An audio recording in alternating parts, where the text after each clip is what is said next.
Do dreno, você tem foto do dreno? Ela já viu o dreno, né? A Yara tem a foto do dreninho, se alguém quiser ver. Eu, é, eu passo mal quando vejo sangue. Não posso ver isso.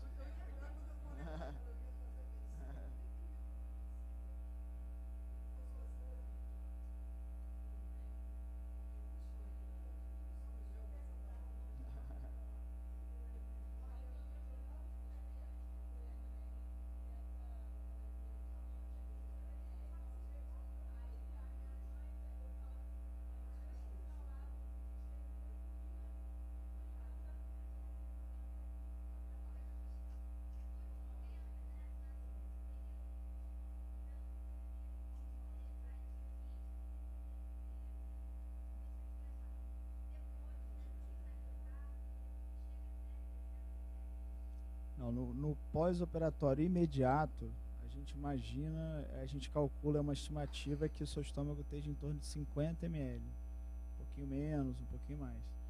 Então a gente usa os 30 ml justamente para não forçar o estômago, né? Essa dieta do 30 ml é para o seu estômago que está cicatrizando ali não dilatar, deixar ele cicatrizar bem. E aí depois você na segunda semana já aumenta o volume para 50 ou 60 de acordo com a sua aceitação.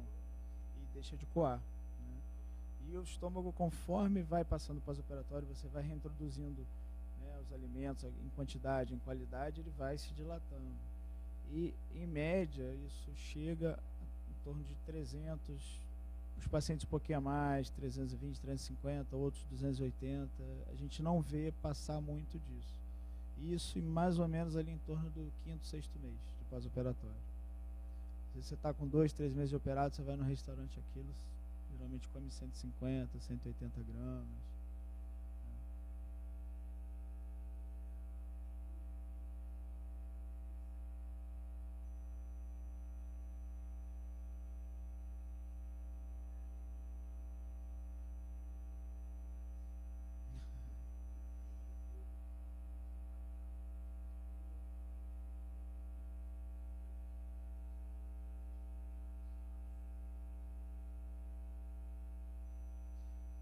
Isso é bem interessante. A Cláudia, a psicóloga, hoje, infelizmente, não pôde vir, ela poderia explicar isso melhor.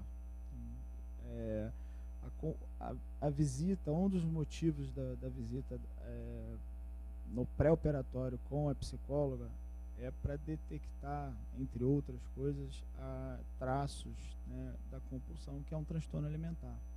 Tá? A compulsão não tem cura.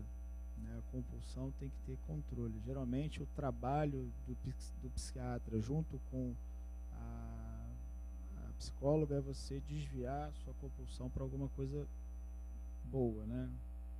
Leitura, trabalho, atividade física, enfim. Então a gente tenta detectar isso antes. É um paciente que vai ser contraindicado a cirurgia, não por mim, pelo Roberto, pelas nutricionistas, mas sim pela psicóloga, até compensar essa situação e poder ser operado, né? No pós-operatório, isso pode retornar em algum momento da vida. Eu tenho uma paciente que voltou agora.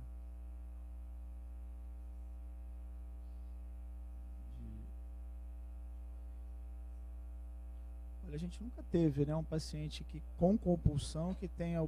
Porque para ele ser operado, ele vai ter que estar apto tanto pelo psiquiatra quanto pela psicóloga. Um paciente que sai daquele... Lógico.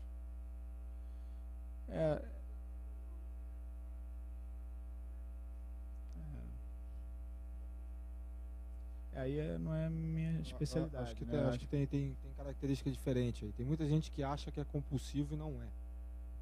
Tá? Diagnóstico de compulsão é uma doença psiquiátrica catalogada com todas as características.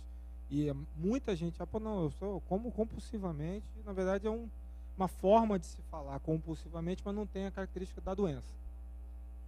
Verdadeiros, exatamente. E esses a gente consegue identificar antes da cirurgia, tá? Absolutamente contraindicada, até que tenha uma definição do psiquiatra para poder ser indicada a cirurgia, porque fatalmente ou vai dar insucesso ou em risco de vida ao paciente.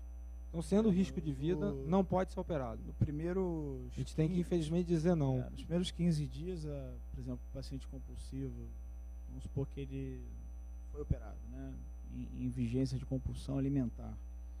Então, ele, pós-operatório, não resiste a tomar os 30 ml de 15 minutos e come sólido. Ele pode forçar aquele estômago que está a ser operado e romper. Seria uma fístula de alto grau. Então vai ter uma infecção abdominal, vai precisar de reoperações, né, para fazer limpezas, enfim, e risco de vida, né, porque a infecção dentro da barriga pode dar aquela sepsemia e óbito, né. Então isso pode acontecer. Num pós-operatório um pouquinho mais tardio, quer dizer, depois dos 15 dias, se ele tiver compulsão, o estômago já cicatrizou, já recuperou a força têncil dele. Então o estômago vai dilatar até a capacidade dele e dali em diante ele vai vomitar. Não tem mais esse risco. Teve parece que ele tomou 1 litro de suco, né, de uma vez, né, enfim, teve a fístula, né. Então, e no pós-operatório, quer dizer, se ele comer e vomitar, ele pode ficar desnutrido, né, ele pode ter outras complicações, não fístula, estourar o estômago pequeno, mas sim outras complicações. Né? E eu acho que essa pergunta é muito importante. Geralmente a gente não tem esse tipo de abordagem com o público em geral, que está todo mundo preocupado com a cirurgia, né? Mas o que a gente tem colocado é que a gente não está ali para indicar cirurgia para todo mundo, né? A gente diz muito não. Diz muito, você não está preparado agora. Se a psicóloga, às vezes a psicóloga não diz, não percebe, mas eu captei uma coisa, vejo falar com a Fabiana, com a Renata, ou elas falam para a gente e a equipe se fala. Então, se em algum momento alguém perceber que não está preparado aquele indivíduo para operar, não vai sair a cirurgia. Acho que o cirurgião queira operar. A gente tenta... Mas ele é consciente para isso. Entendeu? A gente tenta sempre... a gente tem um sistema que a gente está implementando mais efetivamente agora. Então, quando o paciente chega à minha consulta, eu vejo a consulta deles, eles podem botar alerta para mim.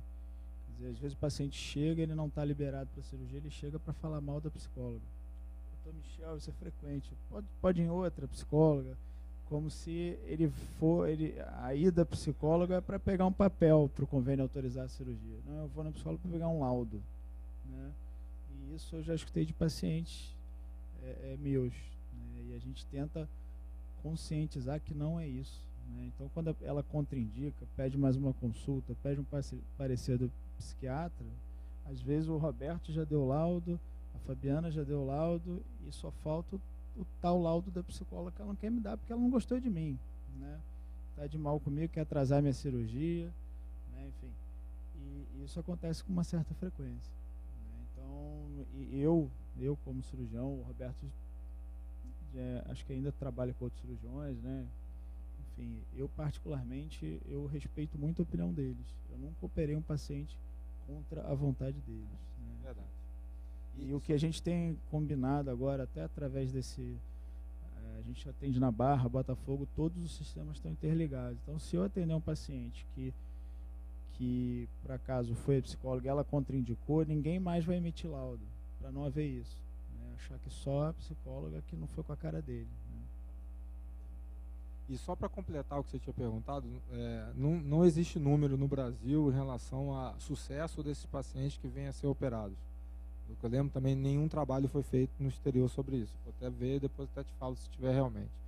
Por experiência própria, eu tive um paciente que aconteceu dessa forma. Ele era alcoólatra, irmão de médico, conhecido meu, e tinha toda a pressão do mundo, grande obeso, toda indicação para operar, mas era alcoólatra. E a gente contraindicou na época, exatamente porque não havia condições de levar um paciente desse num pós-operatório, num processo.